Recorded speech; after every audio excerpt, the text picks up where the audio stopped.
PAUD ini ya, dari PAUD meningkat ke SD itu jangan terlalu jomplang. Ya, ini langsung saja ya mungkin ya Bu ya. Jadi masih harus soft. Bagaimana PAUD nanti diterangkan untuk pembelajaran yang menyenangkan, ya, bagaimana membangun konstruk anak ini dari benda-benda yang benar-benar nyata menjadi benda-benda yang abstrak. Kita tahu usia PAUD itu berapa Bu? 0 sampai 8 tahun. Jadi usia PAUD itu adalah 0 sampai 8 tahun. Nah ini ya, jadi gold age-nya ya, usia emasnya itu sampai 8 tahun. Bagaimana pembentukan daya pikir nalar anak itu dimulai dari usia 0 ya, dari sejak dalam kandungan. Nanti kita berpikir kan usia PAUD itu. Saya juga baru tahu Bu kemarin, karena 3 hari atau 4 hari saya di kementerian 2 minggu berturut-turut gitu ya. Jadi kita baru tahu bahwa usia PAUD itu mulai dari 0 sampai 8 tahun. Nah yang tidak diharapkan di sini yang terjadi adalah drilling, sistem drilling. Kita tahu orang tua murid yang calon peserta didik baru kelas 1, dia akan merasa bangga bahwa anaknya sudah bisa baca, benar nggak? Ini bergaul di masyarakat, di warung, belanja sayuran. Gue mau masuk SD mana? SD Keranji 13. Anak saya udah bisa baca usia sekian gitu kan. Oh bimbel di mana Bu? Gitu kan. Akhirnya berbondong-bondong orang tua ikut bimbel. Hak anak ini ada yang dirampas oleh orang tuanya. Bahwa sekarang orang tua ini merasa paling senang, paling bangga jika anaknya bisa baca tulis itu, padahal bukan itu karakter yang paling utama. Benar nggak Bu? Kita lihat bagaimana anak-anak kita di lingkungan sekolah karakternya, apakah sudah terbiasa membuang sampah pada tempatnya, ini hal yang kecil saja. Apakah terbiasa datang tepat waktu, seperti itu Bu. Nah, bagaimana proses pembelajaran yang menyenangkan? Saya pernah ngajar kelas 2 itu kurang lebih 10 tahun ya.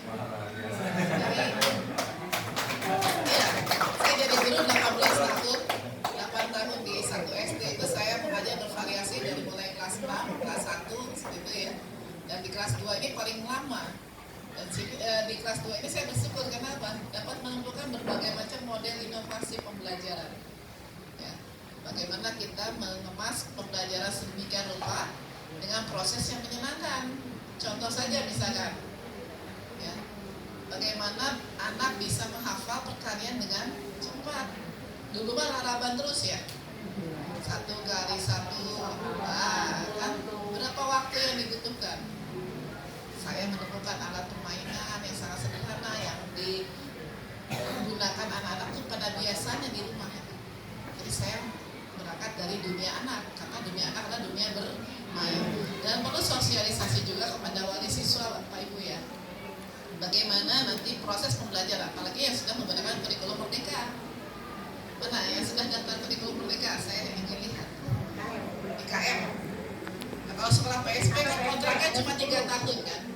Sekolah PSP kontraknya 3 tahun, tahun keempat sudah beralih ke IKM, implementasi kurikulum merdeka. Bagaimana implementasi kurikulum merdeka ini?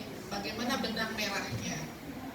Benang merahnya adalah bahwa bukan lagi teacher center, tapi student center. Misalkan nih, Bapak Ibu baru terima murid kelas 1 nih di sekolah kita. Baru masuk di anak-anak kelas 1, mana guru kelas 1? Jangan dites baca tulis hitung, tapi lakukan dulu tes asesmen awal, diagnostik, benar nggak?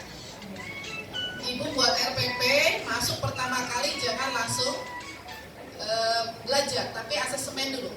Kita ingin tahu anak kita yang sudah bisa baca berapa orang. Caranya bagaimana? Tidak mesti harus paper test. Udah, sekarang sepakat Bu, bilang kepada anak-anak, anak-anak, Ibu akan nulis sesuatu di papan tulis. Lakukan ya apa yang Ibu tulis. Sederhana kan perintahnya? Tulis saja di papan tulis. Pejamkan matamu. Anak yang sudah bisa baca akan melakukan itu tidak? Nah Ibu bisa melihat, oh no yang merap matanya loh. Ya. Ada berapa anak, benar nggak? Pejamkan matamu, kan anak yang sudah bisa baca, dia otomatis apa? Melakukan matanya yang terpejam. Tapi anak yang belum bisa baca, dia akan bengong, benar tidak? Itu Ibu bisa mendeteksi. Udah bisa menganalisis, oh anak ini belum bisa baca. Betul ya? Jadi tidak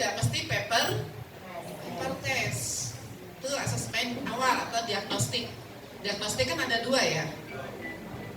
Satu, diagnostik kognitif, diagnostik non kognitif. Sengaja nih kesempatan ini saya bicara banyak dulu sebelum saya buka secara resmi.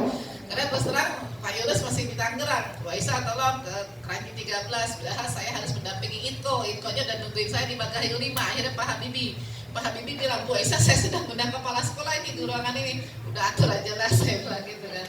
Dan akhirnya nanti jam 1 kita webinar tentang bagaimana sistematika penulisan ijazah, karena kebetulan saya kasih kurikulum, jadi ijazah di bagian saya Pak Asdi. Dan kita akan bongkar dulu ijazahnya, belum dibongkar, masih di kantor. Nah seperti itu ya Bapak Ibu.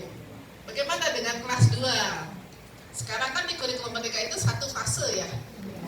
Satu fase untuk kelas 1 dan 2, fase A, fase B, 3 dan 4. Jadi Bapak Ibu tidak usah tergesa-gesa, materinya belum habis, jangan. Lebih mendalam, harus lebih mendalam. Itu esensi kurikulum merdeka.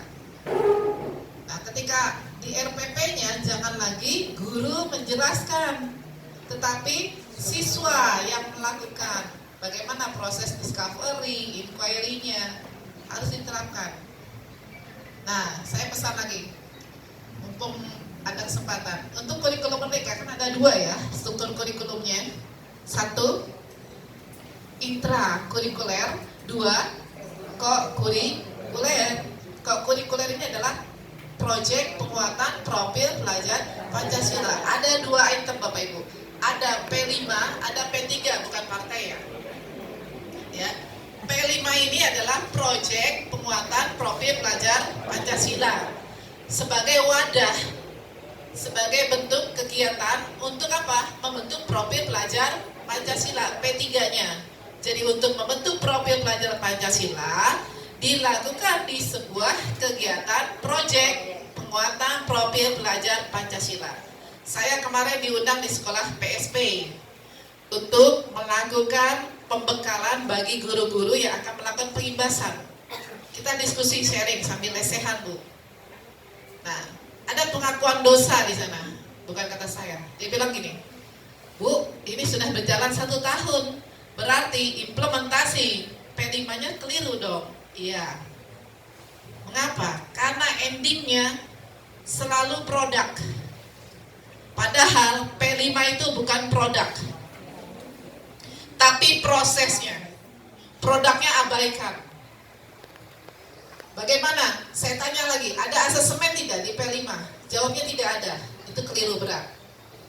Di P5 tetap ada asesmen 3. Asesmen diagnostik, formatif, dan sumatif. Sumatif juga ada 2. Sumatif akhir materi dan sumatif akhir semester. Akhir semester, kata panduan, bukan kata Aisyah, itu boleh dilaksanakan, boleh tidak. Opsional. Nah, Bapak Ibu, yang mungkin kemarin belum ikut sosialisasi kurikulum merdeka, bisa dipahami. Dan sekarang untuk asesmennya berfokus pada asesmen formatif, bukan sumatif. Ketika Ibu ngajar di kelas 1, ngajar di kelas 2, bisa tidak dilakukan formatif? Sangat bisa. Ketika awal, ketika proses, dan ketika akhir.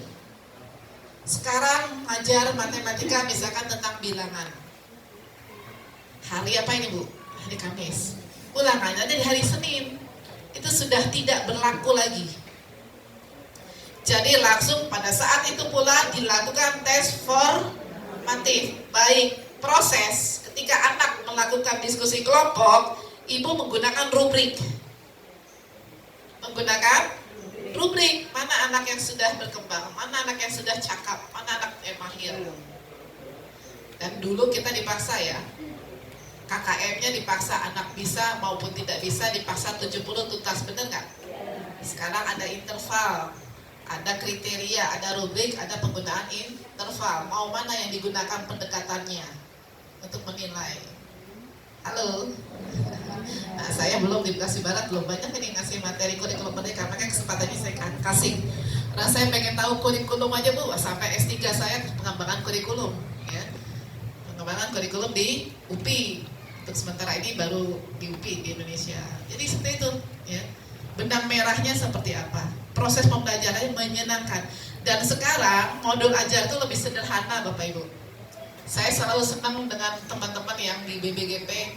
Pagi-pagi itu selesai subuh selalu dikasih artikel, selalu dikasih informasi yang terbaru. Bagaimana pembatasan kata-kata yang digunakan. Sudah baca, Bu? Belum, kasihan dia loh. Pak Asdi udah baca belum?